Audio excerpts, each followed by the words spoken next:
Hello, here is a remind of you. നമ്മൾ പലപ്പോഴും നമ്മളെ ചൂസ് ചെയ്യാറേ ഇല്ല അല്ലേ?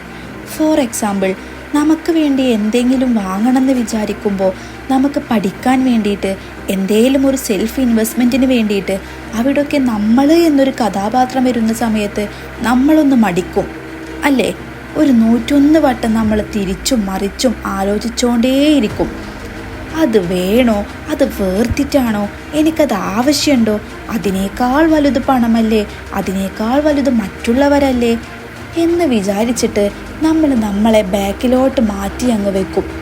പക്ഷേ നമ്മൾ മനസ്സിലാക്കാത്ത ഒരു യൂണിവേഴ്സൽ ട്രൂത്ത് ഉണ്ട്. എന്തെന്നറിയോ? നിങ്ങളെ ചൂസ് ചെയ്യുമ്പോൾ നിങ്ങളെ ചുറ്റിലുള്ള എല്ലാ കാര്യങ്ങളും നിങ്ങളെ ചൂസ് ചെയ്യുന്ന രീതിയിലേക്കുള്ളൊരു അട്രാക്റ്റീവ് പവർ നിങ്ങളിൽ വന്നു തുടങ്ങും.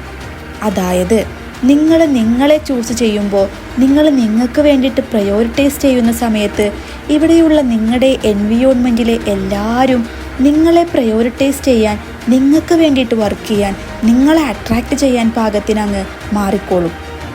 Thank you. Have a nice day.